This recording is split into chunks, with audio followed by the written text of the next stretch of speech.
Hello and welcome back to VectorFlow. In today's video, we are going to talk about how to code Snake Game and the logic behind it.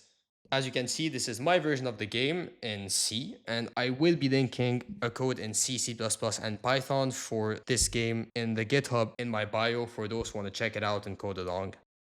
Alright, first off, what is our snake? Our snake is just a list. We can then use that list to store each x and y coordinates of each segment of the snake's body. We do this in order from head to tail. How do we now move our snake now that we know it's a list? Here's the trick, we don't shift the whole body. We only append a new head to that list and pop its tail. And this creates an illusion of movement when ran fast. Next, how does our snake eat apples and how can we represent it? Each time our snake eats an apple, he actually grows by one square. And so, we don't really need to pop its tail. We can just add a new head and keep the tail, which will grow him by one. Here's my C code for this specific function. As you can see, if apple is eaten, we don't pop the tail. If it's not eaten, then we do. Feel free to pause.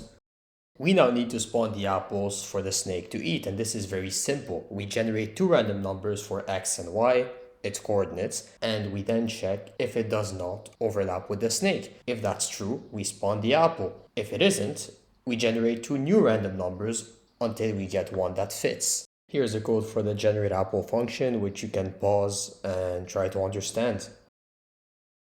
There are two ways that this game can end. You either collide with yourself or with a wall.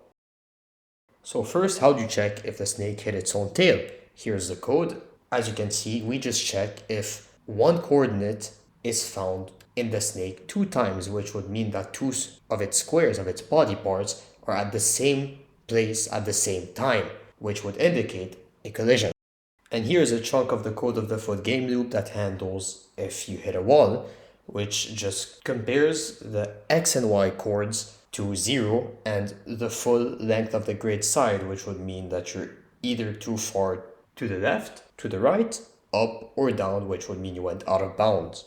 Here we only compare the head because it will be the first one to either hit our tail or go out of bounds. There's no need to see if every single body part is out of bounds. Our snake does not move in a straight line though, as we can move it right, left, up, or down, which depends on user input. For this purpose, we can now start a variable that's called direction that will store the current direction of our snake. On each and every single frame, we will check if the user wants to move in a new direction. We check, is it legal? And if it is, we will update the coordinates of the new head. Say we want to go up, the new head will appear up with its y coordinates increased by 1. But that's not all there is to moving the snake. Like I said, we need to check if that new move that we want to move is legal, and that is by checking if the snake will not go back on itself. And this is done by checking if the new direction that we want to take is not just the opposite of the current one.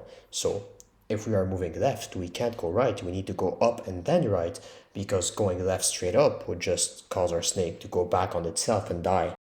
Here's the code I checked to see if that move is legal, which is just a function that returns a boolean for if our chosen move or key input is the opposite of our current one.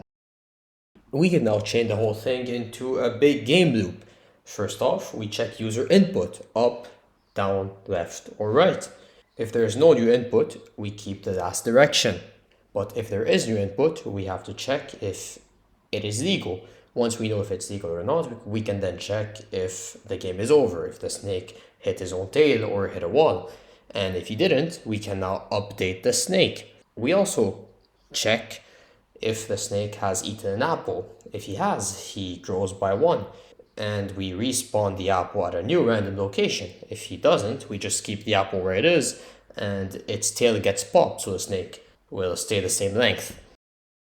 And here's the final gap between our code and the actual computer. We read in coordinates, it reads in pixels. So if we increase y by 1, we will only increase it by 1 pixel, while we actually want to increase it by 1 square. So the strategy here is to predefine a square size that we will multiply the amount of squares that we want to move in whichever direction it is that we want to move towards. And that's the whole game. I hope you guys enjoyed this one. This is the start of a new series of breaking down these common games that we've all played. I'm using these as projects to learn the C and C++ languages, which I started learning about a week and a half ago. So I'm still not too good with them, but I can still code some cool stuff, in my opinion. So thank you so much for watching, and I will see you in the next one.